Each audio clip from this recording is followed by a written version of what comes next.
mga kababayan, saan man panigin ng daigdig naron.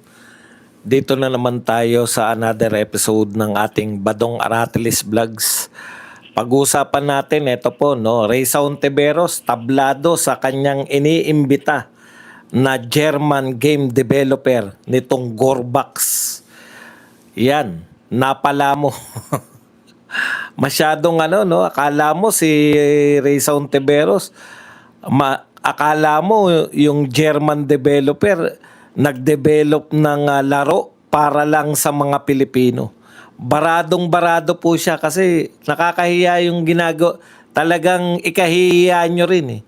Kaya lang dahil yung mga dilawan at kakamping, medyo hindi naman po masasabi natin na katalinuhan. Kaya po okay lang sa kanila na napapahiya si Reysa Ontiveros. Pag-uusapan din po natin punto per punto, sinagot po ni BP Sara. Actually, sinagot niya na yan. Ngayon lang po nakakuha ng kopya itong mga media natin. No? Siguro pinamigay na po yung ng media natin sa media yung mga sagot ni BP Sara. Yung pong sinasabi nila na hindi naman sinagot, sinagot po ni BP Sara, punto per punto. Iisa-isahin po natin yan. Ang isa po, yung yung unang-una nila, inuuna nila to lagi. Yun pong pagbabanta sa first family o sa mag-asawa, sa presidente at first lady at ang kanilang pinsan. Ang sagot po ni BP Sara dyan ay bahagi ng freedom of speech. Tatalakayin po natin yan. At saka ito po, yung alam nyo na yung nanapak, di ba? Ay yung sinapak po ni BP Sara noong siya ay mayor, yung pong sheriff sa Davao, ay ayaw pong dumalo dito po sa impeachment trial kasi nga ayaw niyang maging bahagi ng political circus. Pero hindi po pumapayag ang prosecution team. Kasi po, pag hindi po yan dumalo, wala na po silang matinu-tinong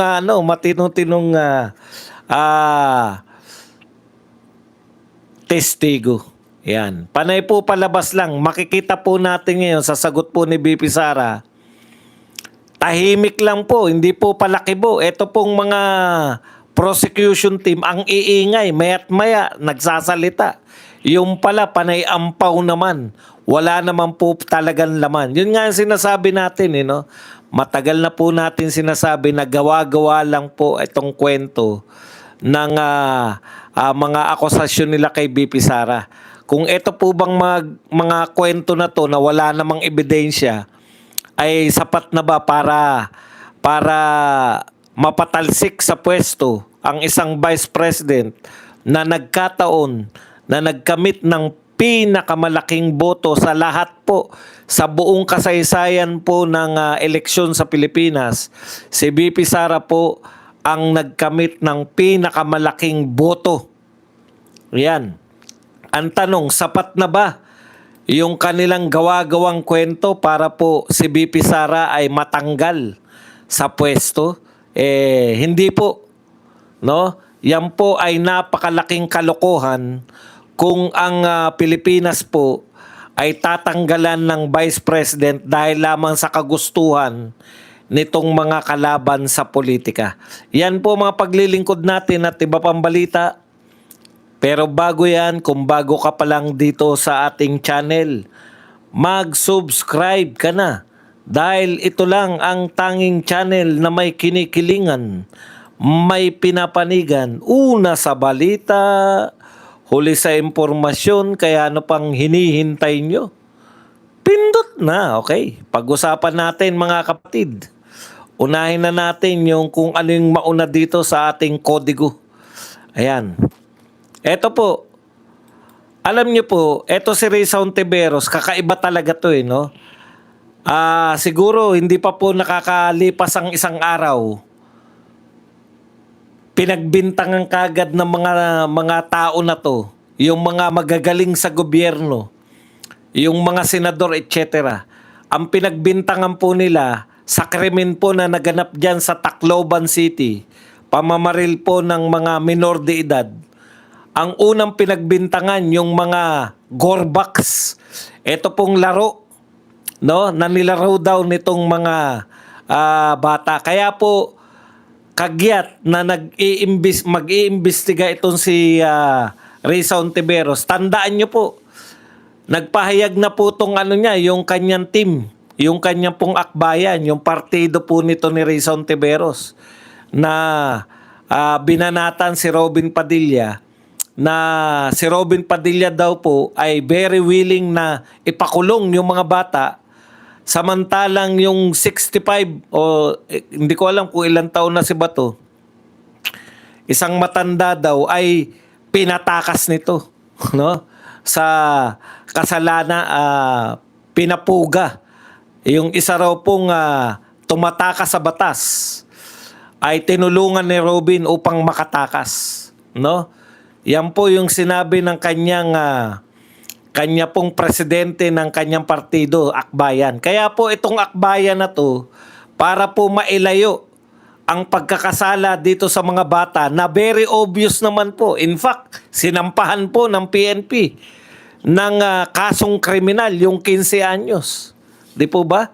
So ibig sabihin, no, taliwas po ang gustong palabasin ngayon ni Risa Hontiveros. Bakit po? Kasi po, si Risa Hontiveros ay kakampi ni Kiko Pangilinan.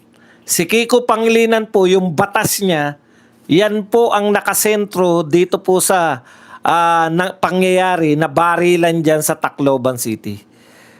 Yan po, kasi meron po sa combo ng usapan ng dalawang bata na talagang inaral nila yung batas ni Kiko, yung pong juvenile law. Oh, kung ano man ang tawag diyan. Juvenile protection law. Poproteksyonan yung mga kriminal na bata. Yan po yun eh. Sa totoo lang po, 13, 14 at 15 anyos, ayan po ay grade 9. Elementary nga eh, di ba? Pag elementary po, alam mo na dapat yung tama at mali. Grade 6, grade 5, grade 4. Hindi naman po, kaya lang po, kagyat nilang inakusahan. Yung mga kakampi po ni Kiko, hinihiwalay agad nila. No? Juvenile Justice Law. Yan. Maraming salamat. Gusto ko kagad nilang isisi dito po sa gumawa ng laro na Gorbax. Dahil daw po, bago raw po sila ang naglaro daw po ng Gorbax, itong mga bata na to, kaya po sila naisipan nilang mamaril. No? Antindi po ng konklusyon. Daig pa ni Risa Hontiveros yung mga psychiatrist, daig pa ni Hontiveros yung mga nag-aaral po sa utak. Kung ano man ang tawag sa kanila. Oh. Matalino po. Dinaig pa ni Risa Hontiveros yung mga henyo. May konklusyon agad, yung Gorbax na laro. Kaya po, ang inimbitahan po niya sa investigasyon, mag-iimbestiga po eh. Isa po sa inimbitahan, itong game developer ng Gorbax na nagkataong isang German. Imaginein po ninyo, ito po ay German, hindi po intention nito para sa Pilipinas. Nag-develop po siya ng laro na 18 plus. Ibig sabihin 18 plus. Ha? Para po sa mga matured. Ngayon, kasalanan po ba yan? Nilagay po niya yan. Ni Felix Philip. Yan po yung pangalan po na nag-develop ng Gorbax. Nilagay po niya yan sa kanyang kung sino po ang pwedeng maglaro. Ito po ay para sa 18 anyos pataas. Ngayon, kung ang nakapaglaro po niyan, kung may nakapaglaro po na minor de edad, hindi na po kasalanan niya ni Felix Philip. Di po ba? Parang halimbawa, parang yung intended po, yung mga, may mga tinatawag tayo na mga porn na film. Kaya nga po hindi na po kasi uso ngayon yung anong tawag diyan, yung nung araw, nung panahon ni Marcos Sr., meron po tayo yung tinatawag na bawal panoorin. Anong tawag na nga doon? Ngayon po, ang uso po ngayon, nire-rate. Yan po ang uso sa buong mundo, i-rate. Yung laro, para kanino. Sino ang pwedeng maglaro nitong mga laruan na to? No? Pati po yung panonoorin. Meron po dati censorship. O, di ba? Hindi po, ang tawag po kay Marcos Sr., Bureau of Censor, o kung ano man ang tawag doon. Sinisensor po talaga. So, hindi to pwedeng panoorin. Ngayon po, nire-rate na lang po. Ganyan po ngayon. So, eto, triple X. So, ibig sabihin, kaya nga X, kung ikaw ay minor, hindi ka pwedeng manood niyan. O, pag rated PG, parental guidance, hindi ka pwedeng manood pag walang gabay ng magulang. Kaya po malinaw po yan. Ngayon, kung hindi po na ipatupad dito, bakit mo sisisihin yung game developer? Nilinaw niya po na ito ay para sa 18 plus. Hindi po pwede na maglaro nito yung 18 under. Paano po masasaklaw ni Felix Philip? Legal po ang kanyang laro. At ito po ay legal para sa 18 pataas. Ngayon, kung dito po sa Pilipinas, nalalaro po yan ng bata, hindi po kasalanan niya ng game developer. Di po ba? Hindi naman, parang porn nga po, hindi po illegal yung porn. Pero, hindi po intended yun para po sa mga bata. Kaya hindi ko maintindihan kung ano talaga ang gusto nito ni Rayson Tiveros. Gusto niya sigurong sumikat sa buong mundo. Kaya iimbitahan niya. Pilipinas, iimbitahan yung game developer ng isang laro sa pambuong mundo. Hindi po para sa mga Pilipino yan. Create niya yan sa 18 and above. Ano man ang lahi mo.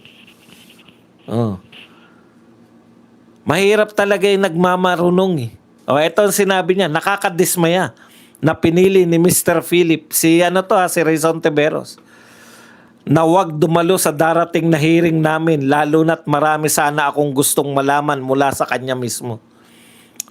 My committee remains open to facilitate his attendance and participation in our investigation in case he changes his mind.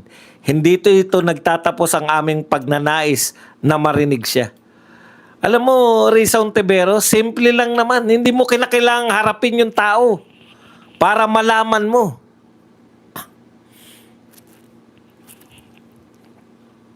Ito po, ang sabi ni Felix Philip, as a developer based in Germany. Nilinaw niya, based in Germany. Hindi siya saklaw ng batas ng Pilipinas. Palibasa kayo, pinamimigay niyo yung dating presidente natin, pinamimigay ninyo yung kapwa niyo senador sa ibang bansa. Gusto niyo rin na magkasala may kasalanan siya sa batas ng Pilipinas? Siya po ay nakabase sa Germany. Okay. I respectfully decline the invitation to appear at the Senate hearing that is separate from the investigation itself, which I intend to cooperate with. Gusto niya makipag-cooperate sa investigasyon. Pero nakita niya na separate itong Senate investigation na to. I want the facts of this established as much as anyone does. And I want to help the Philippine authorities in every way I lawfully can. Gorbax is made for an adult audience. It isn't designed, rated, or directed at players under 18. And it's distributed through Stream and Google Play under the age rating and parental control system. Legal na legal po. Mabibili nyo po to, mai-stream nyo po to sa Google. Is restricted po. Bawal ang minor na maglaro. Pero, isa pa po, paano natiyak ni Risa Ontiveros na yung Gorbax ang dahilan? Yung po bang mga bata sa combo po nila, nag-usap po ba sila? Pare, napanood ko yung Gorbax, gayahin natin. Meron po ba sa combo nila yon? Ang alam ko pong tinatalakay nila, hindi tayo makukulong dahil minor tayo. Iba yung treatment sa atin dahil minor tayo. Ano yung pinag-uusapan nila na yun? Batas ni Kiko. Kung kayo matinong senador, no? Kung kayo po ay matino po kayong mga senador, tutukuyin nyo mismo. Ano yung problema ng batas na ito? Kasi yan yung binabanggit ng mga bata. Nakakahiya. Iimbitahin nyo German citizen para umatin dito. Ano, pagagalitan mo, iko-contempt mo. Paano pag hindi mo nakasundo? Anong gagawin mo dun sa German developer? Ipapa-contempt mo dito sa Pilipinas? Yan ang hindi natin maintindihan eh. Okay. Samantalang, lahat po nagtuturo, pati po yung mga bata, ang tinuturo po nila, yung batas ni Kiko Pangilinan. Ngayon, pag-aaksaya po yan ng panahon, pag-aaksaya po yan ng pera, kung mag-iimbestiga ka, at ang ituturo mong dahilan, yung Gorbax na laro. Naging bata rin kami. Naging minor de edad din kami. Nanonood kami ng mga wars. Nanonood kami ng WWE.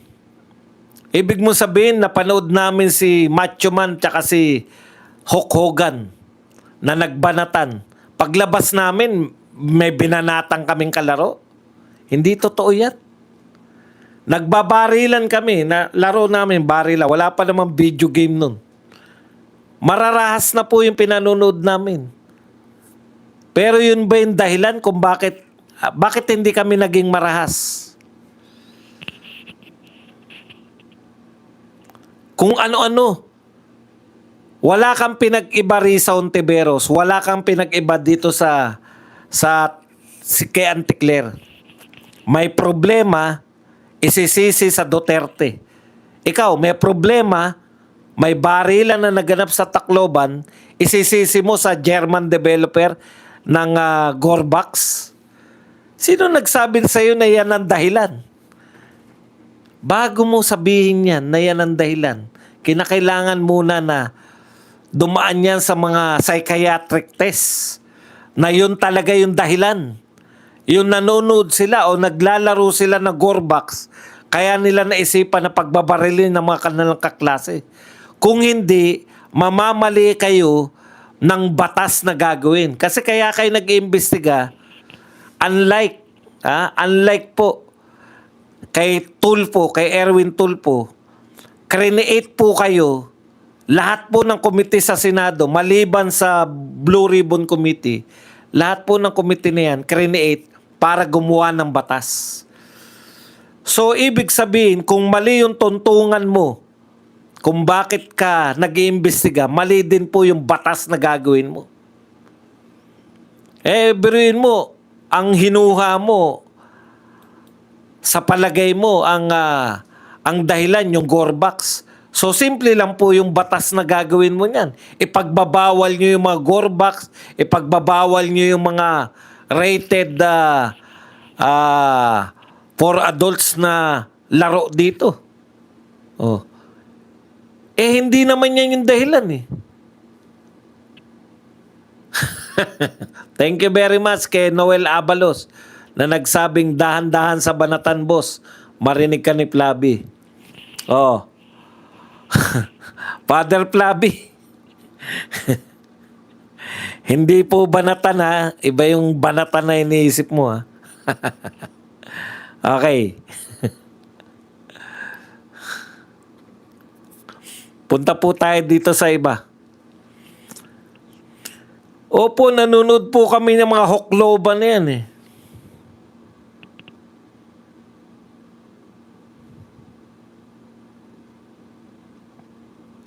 Dito muna tayo. Ito po.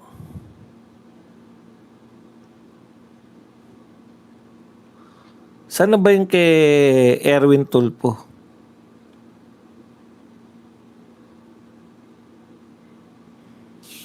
May sinabi si Erwin Tulfo na ano na yata.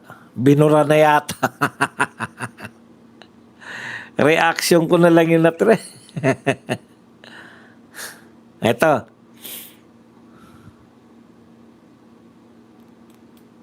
Okay. Ayon po kay Erwin Tulfo, may sinabi po siya riyan eh.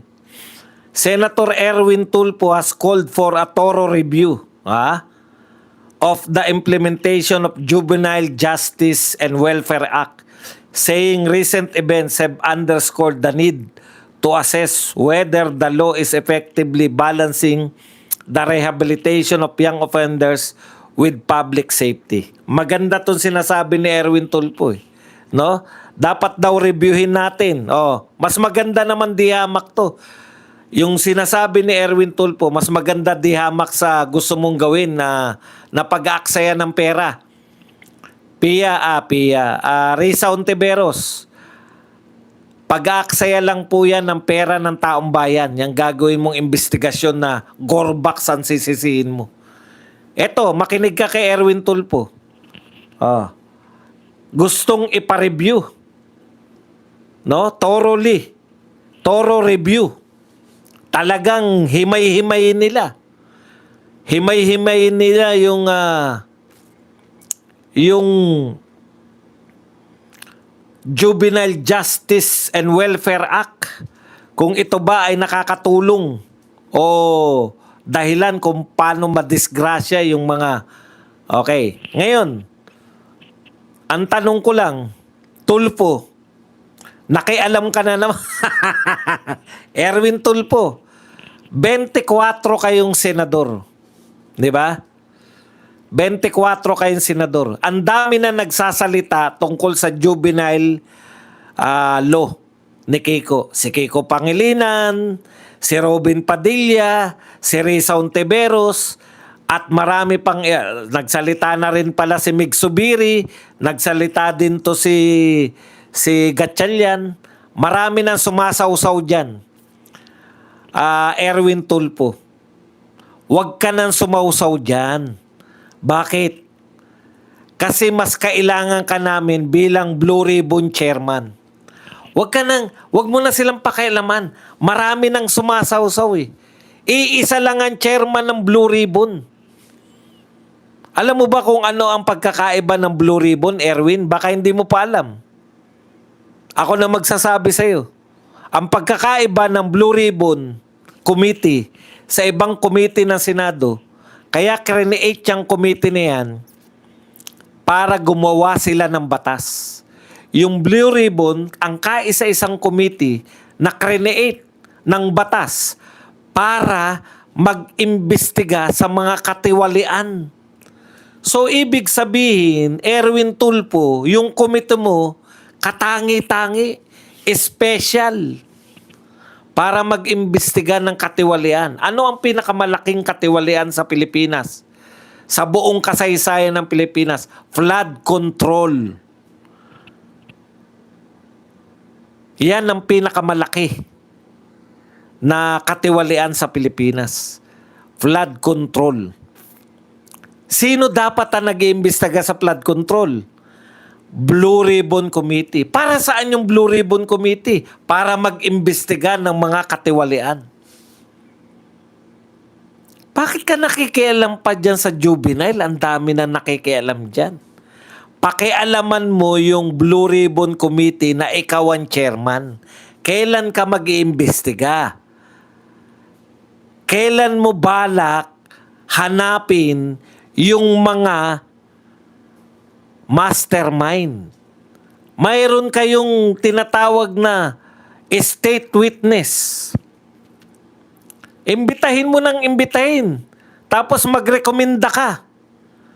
Pag yung state witness walang naituro na mastermind, si Alcantara, walang naiturong mastermind, si Bernardo, walang naituro, yung isang si ate, hindi nakapagturo ng mastermind, irekomenda ninyo na tanggalin at kasuhan na lang.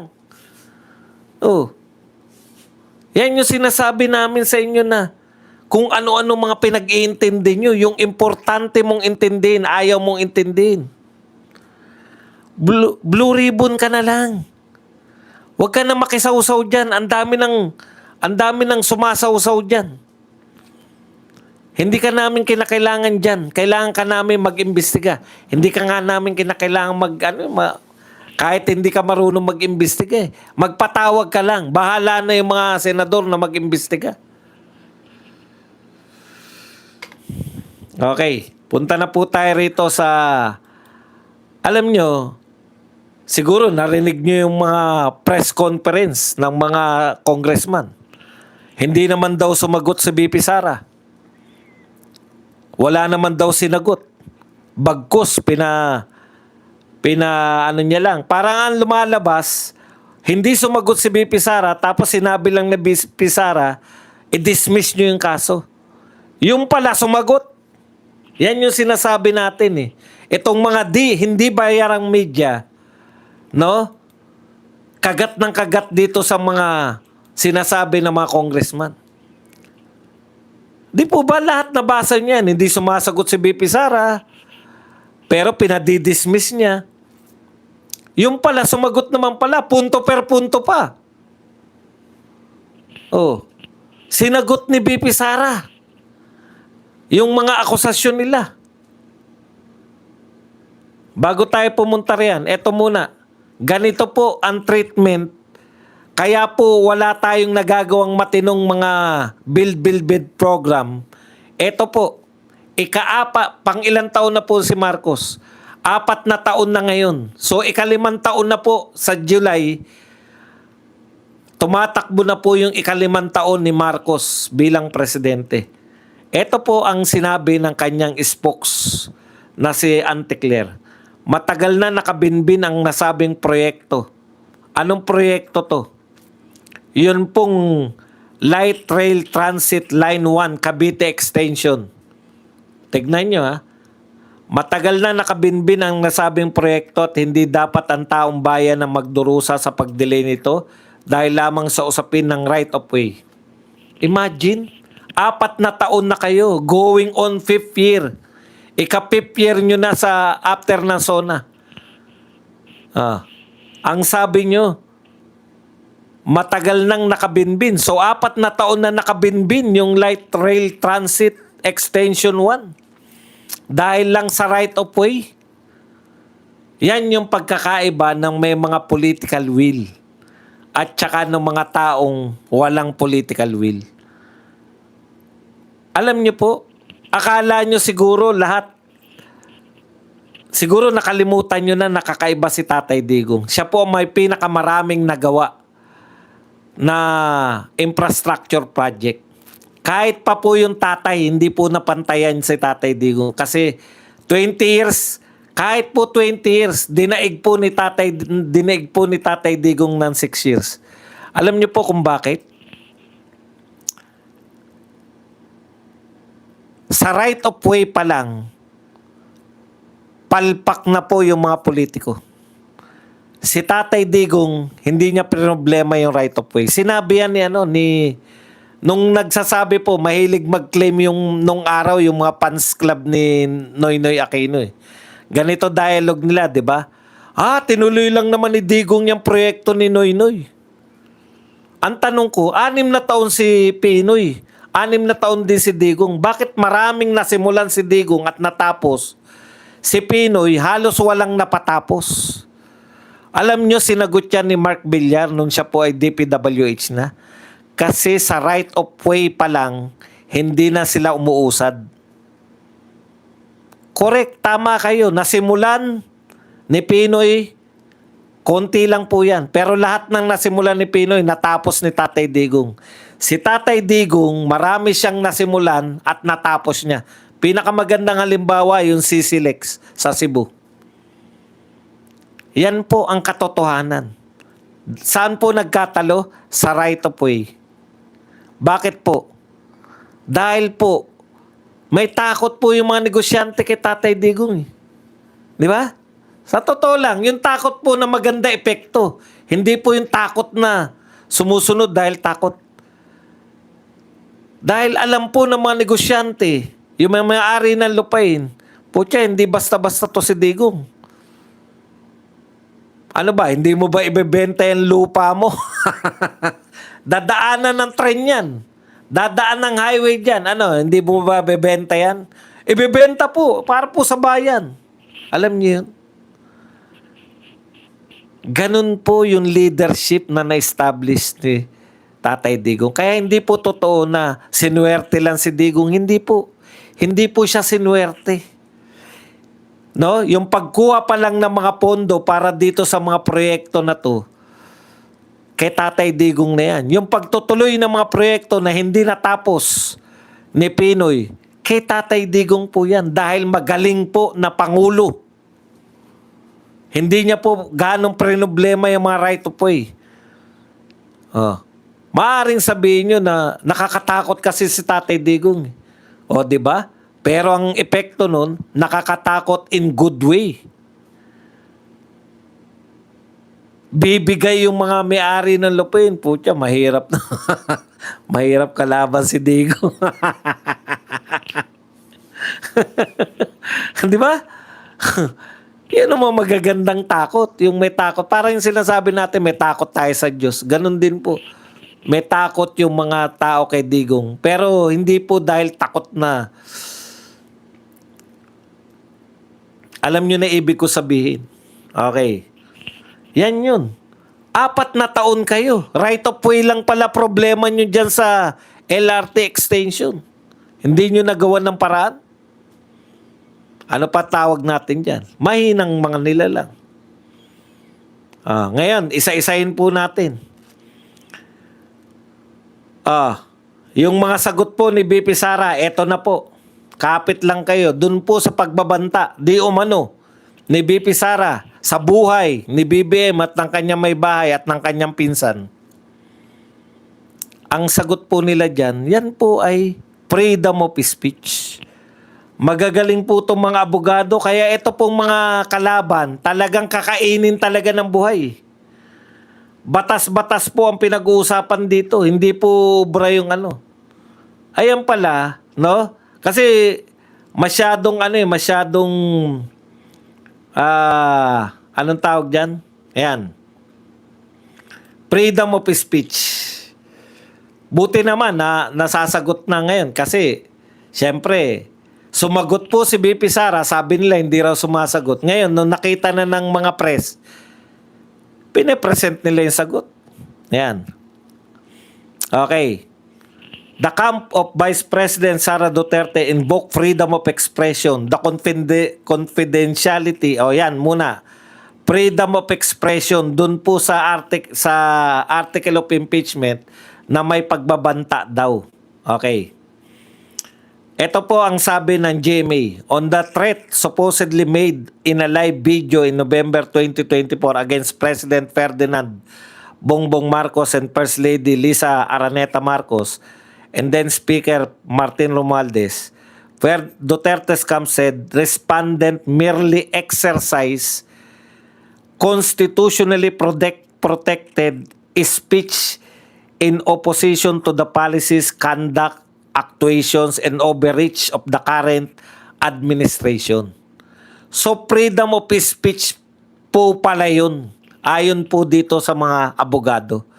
Freedom of expression is accorded with primacy and high esteem in our jurisdiction as it is a fundamental postulate of our constitutional systems. It applies not only to those who are favorably received, but also to those that offend, shock, or disturb. Yan po nakalagay po sa Constitution yan. Poprotektahan ka kahit yung pagsasalita mo, kahit na ang mga sinabi mo ay naka-offend, naka-shock, at naka-disturb.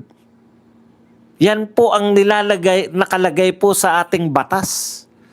Yung freedom of speech po, kahit po ikaw ay nakaka-offend, kahit very shocking, at kahit po hindi ka mapapakali pag napakinggan mo yung aking speech, poprotektahan pa rin yung speech ko. Sagot pa nila. No proof was shown that respondent actually contracted an assassin to kill the president, first lady, and the speaker. So wala pong pruweba na pinapakita yung mga nag-aakusa na si BP Sara po ay mayroong assassin na kinontak. So dalawa pong bagay yung sagot nila. Kaya hindi po totoo na hindi sumagot si BP Sara. Ano po ang tawag sa mga nagsabing hindi sumagot si BP Sara? Sinungaling. Yan, punto per punto yan. Ito kasi inuuna nila eh. Nagbanta raw. Hindi po pagbabantayan. Freedom of speech yan. Parang yung sinasabi po ni masakit lang pakinggan. Masama lang po pakinggan. Regardless, masama man yan pakinggan, pinoprotektahan ka, basta wag ka lang gagawa ng karumal-duma. Kumbaga, hindi ka lang gagawa ng aksyon na lalabag sa batas. Pero yung sinasabi mo lang, halimbawa, nagiinuman kayo. Parang itwist lang natin yung konti yung sinabi ni sino yung congressman na taga Quezon City tungkol kay Ann Curtis. Halimbawa, nagkwentuhan kayo. Pre, nakainom ka na. Pre, pag nakipag-inuman sa atin si Ann Curtis, alam mo na, ako unang titikim. Masama pong yan. Masama pong pakinggan. Pero, may mga kondisyon yun, di ba? Pag nakipag-inuman sa amin, putya, makikipag-inuman ba si Ann Curtis? Yun po yung punto ron eh. Pag ako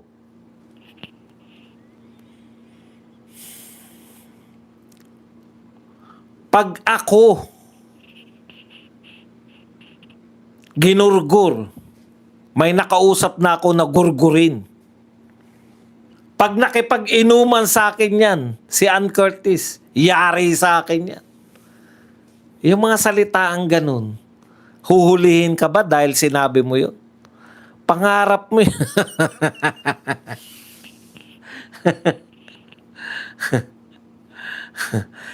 So, eto po yung nakakalimutan natin eh. Hindi po si BP Sara, kaya po sila galit na galit eh. Hindi po si BP Sara yung magpo-prove, o hindi po siya yung magpapatunay tungkol sa assassin. Kayo na nagbibintang. Pinagbibintangan nyo na pinagbantaan yung buhay. Di ilabas nyo yung assassin na kinontak ni BP Sara. Hindi si BP Sara. Kaya dyan sila sakit na sakit eh. Okay. Ikalawa, ano pa ang mga sinabi?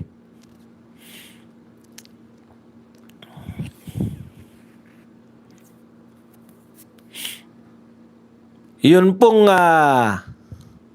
yan na po yung sa assassin, di ba? Okay, ano pa? At eto, yan po yung sa Bank Records and Anti-Money Laundering Council reports. Yan. The camp of Vice President Sara Duterte invoke freedom of expression, confidentiality of bank records and Anti-Money Laundering Council reports, and the lack of sufficient evidence in answering the 4 articles of impeachments against her point by point. Yan. Okay. Kaya pinadidismiss po ni BP Sara. Wala naman pong sinasabi yung COA na nagnakaw si BP Sara eh. 'Di ba? Sino po ang magsasabi na mali ang paggamit ng government fund, COA? Sinabi po ba ng COA na magnanakaw si BP Sara? May corruption sa ginawa ni BP Sara, confidential fund? Wala. Kaya nga nila pinanghahawakan si Mary Grace Piatos. Kaya sinasabi nila na testigo namin si Mary Grace Piatos. Ngayon, ang gagawin po nila dyan, dahil hindi lalabas si Mary Grace Piatos, mag-iiwan na naman sila ng bangko. Sasabihin na naman nila, ito po ang bangko ni Mary Grace Piatos. O, Mary Grace Piatos, asan ka? Multo po ang kakausapin nila. Pag hindi po sumagot, kita nyo na po, wala po talaga Mary Grace Piatos. O, di ba? Isa pa. Eto po, sinabi nila na yung sinapak ni BP Sara, kukunin nila ng testigo. Pahiya na naman sila dito. Oh, yan po, report ng COA at AMLAC. Ano po ba ang report ng COA? Sinabi ba ng COA with finality magnanakaw si BP Sara? Hindi. May pinasosoli lang sa kanya. Oh, may pinaayos ng mga papeles. Hindi pa kasi final. Alam niyo po, kami po, dati akong pumipirma dyan. Pag nagkaroon ka ng notice of disallowance, aayusin mo pa yan. Kung ano yung mga kulang mo, bakit ka may notice of disallowance? May kulang ka ng pirma, may kulang ka ng picture, may kulang ka. Ganun lang po yan. Minalaki lang nila. Di ba? Normal lang po yung notice of disallowance. Pag naayos mo pa, anong gagawin mo ba dong pag may notice of disallowance? Ayusin mo po kung ano yung mga kulang na papeles. Kasi, ino-notice ka, disallowed to. Kasi, kulang ka ng papeles eh. Bakit ka bibili ng kokongban? Ganun po yan. Hindi ka naman makukulong dyan eh. Papabayaran lang nga sa'yo yan eh. Di ba? Kung talagang dumating na yung panahon na babayaran mo lang yan. Kasi nga, notice of disallowance, mali ka lang. Hindi sinabi na ninakaw mo. Mali ka lang ng pagbili. Bakit ka bibili?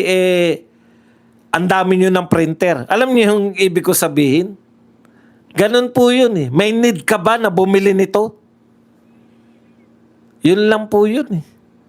Maliit na bagay, pero palalakihin po nila. Kasi nga wala sila may kaso kay BP Sara. Oh. Ngayon, ano pa isa? AMLAC. Gusto po nilang ipakita na di ba? Gusto nila ipakita na si BP Sara ay malaki po yung pera dahil sa transaksyon. Lahat na po nakakaunawa na iba yung transaksyon sa pera mo. Lahat na po nagpaliwanag niyan. Hindi ko na ulitin yung paliwanag. Eto na lang po. Si Martin Romualdez, pinahold yung pera sa AMLAC. Pinahold ng AMLAC yung pera niya. Di ba? Bakit?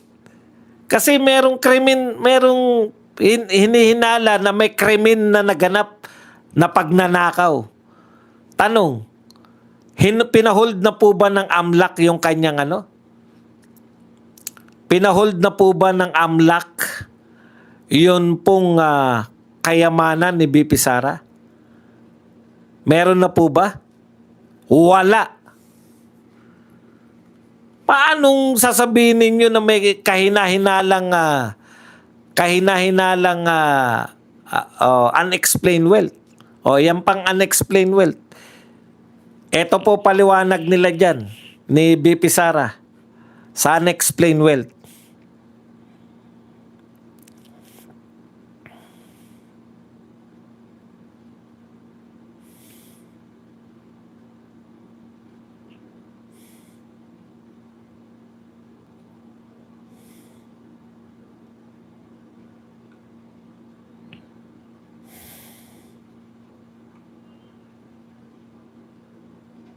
Hindi, tapusin muna natin tong ano, tapusin muna natin rito sa para matapos na po to si Sheriff.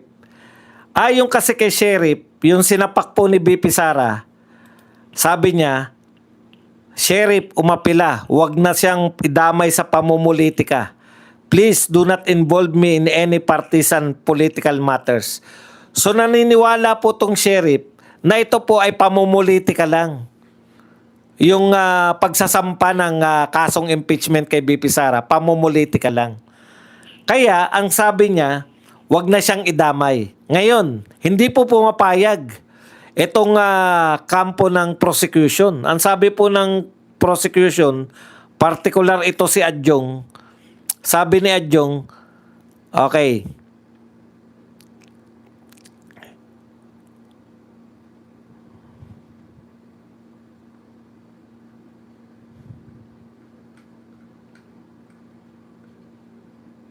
asan na ba yung sinabi ni Adjong?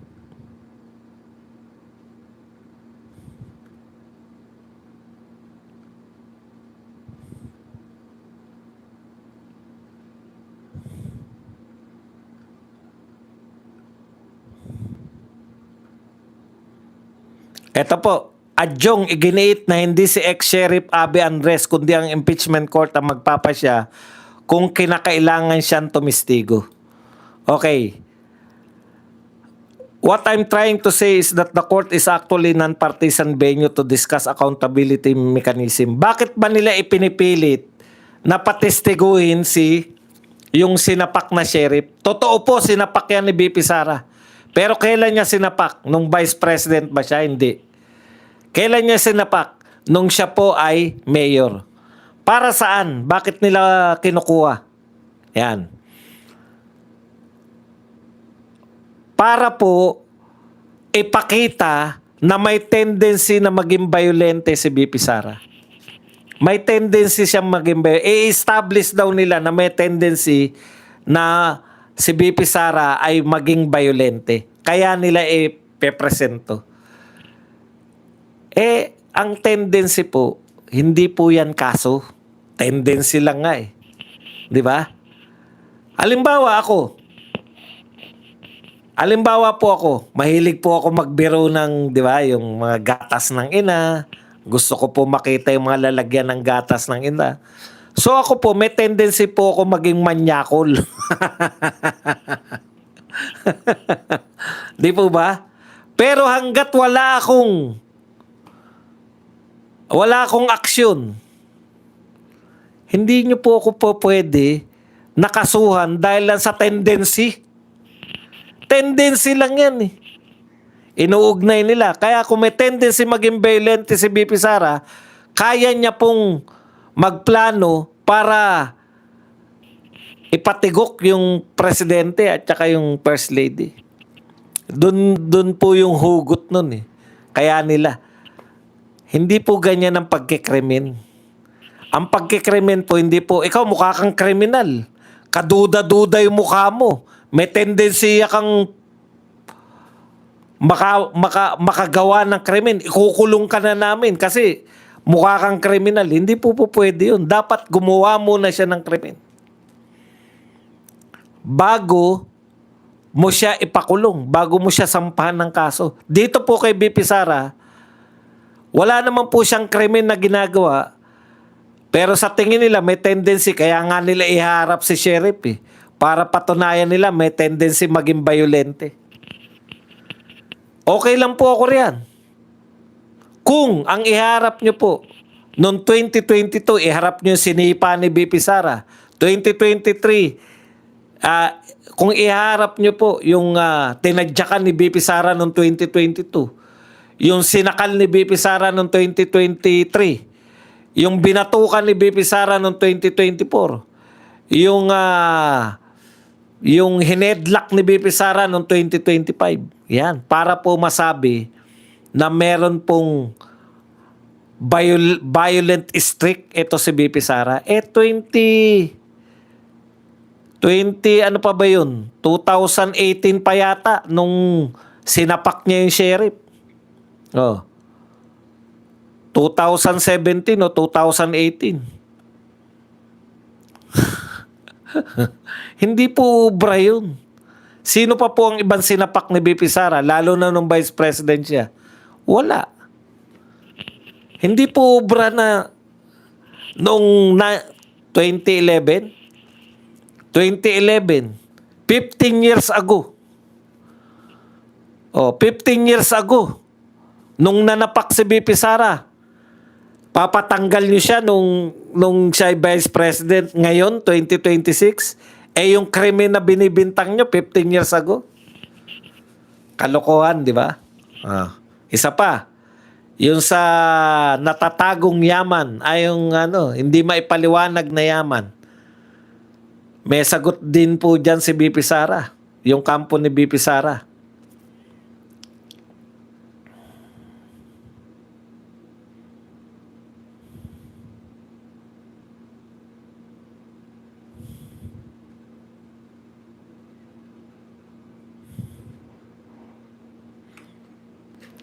Sabi po ni BP Sara, kaya po ipinapasok yung yaman, ito, isinama umano sa impeachment complaint ang mga ari-arian at net worth ng kanyang asawang si Attorney Mans Carpio upang palubuhin ang kabuang net worth ng Vice President at palabasing may unexplained wealth ito. Di ba? Totoo yan. So sinasabi nila, eto ang kayamanan, kaya po nila gustong ipakita noong 2007 pa eh. 2007, kung di ako nagkakamali, Vice Mayor si BP Sara. Gusto nila mula Vice Mayor, ipakita po, tapos sinama nila yung pera ni Mans Carpio. Tandaan po ninyo, negosyante si Mans Carpio. Akala ko nga yun, negosyo nila, ano lang eh. Yun pong yung law firm lang, hindi po pala, napakarami pala, di ba? Ang dami po nila negosyo, inisa-isa po yan nila Chua eh. Inisa-isa yung negosyo. So ibig sabihin, kung maraming negosyo, malaki rin po yung chance na kumita yung negosyong ito. Kung kumikita po yung negosyo, talagang lalaki po yung pera ng tao. Ako nga hindi negosyante. Nakabili po ako, umutang ako sa Pag-ibig nung bagong tao pa lang ako. Yung una naming house and lot. Kala mo marami, isa lang pala ang aking house and lot. Yung unang bahay ko na nabili sa inutang sa Pag-ibig, 30 years to pay. Batang-bata ako noon eh. Ang kabuang halaga lang noon, 303,000. Ngayon po, kung kumpara nyo po sa mga naibenta ng mga kapitbahay namin, siguro mga 6 million ko yung maibebenta yun. Ilang libong porsyento ang tinaas po nung mula 303,000. Ngayon, 6 million na. Di ba? Ganyan po yung gusto nilang palabasin. Mula 2007 para malaking hakbang. Okay, ano sabi nila? Sinama nyo yung kay Mans Carpio. Wala naman kayong sinabing illegal na ginagawa si Mans Carpio. Isinama nyo yung kita ng mga negosyo ni Mans Carpio, yung kabuang pera ni Mans Carpio, para kunwari, mayroong unexplained wealth. Alam nyo po, ang unexplained wealth, mula po rito sa mga nakaraang hearing, unexplained wealth po, may mansion ka. Naalala ko si Binay niyan eh, meron pang helicopter pa nun eh, wala pa yung drone. Kuha sa helicopter, may mansion. Sa hearing, sinasabi kay Binay daw yun. Kahit hindi na napatunayan, wasak na si Binay. Nadurog po si Binay dahil sa Blue Ribbon hearing sa kanya eh. Yun po, unexplained wealth po yun. Kasi paano ka nagkaroon ng mansyon? Wala naman yan sa saliin mo. Tanong po, ang mga magnanakaw ngayon, ulitin ko na naman to, ang mga magnanakaw ngayon, mayroong mansyon sa Forbes Park, mayroong jet at helicopters, mayroong luxury cars. Isa-isahin po natin. May mansion po ba sa Forbes Park si BP Sara? Wala. Meron po bang luxury cars? Sa Diskaya nga, 40.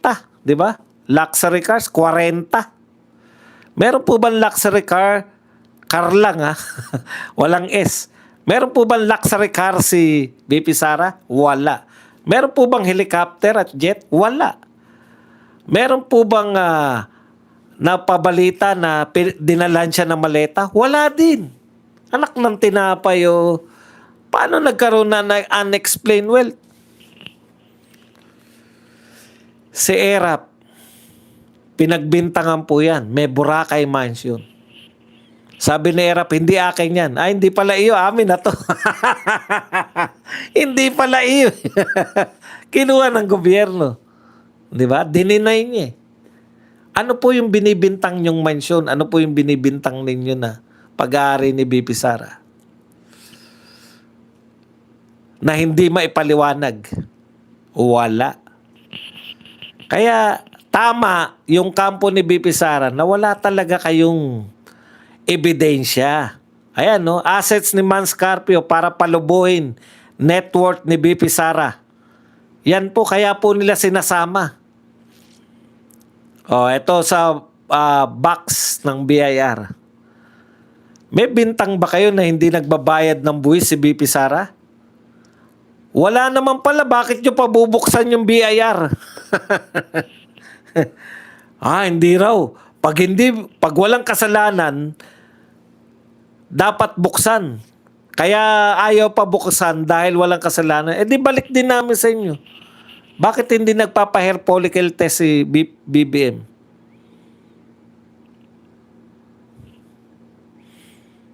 Bakit hindi dumadalo si Martin Romualdez sa patawag ni Erwin Tulfo? Erwin Tulfo na nagpatawag ha.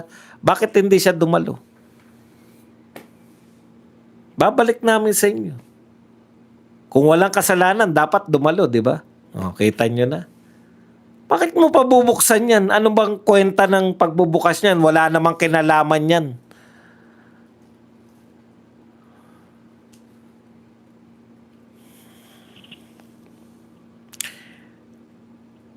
Yan lang po ang ating topic. Pwede na kayong magtanong, magbigay ng reaksyon at higit sa lahat, pwede po kayong magpakape. Iyan. Pakape.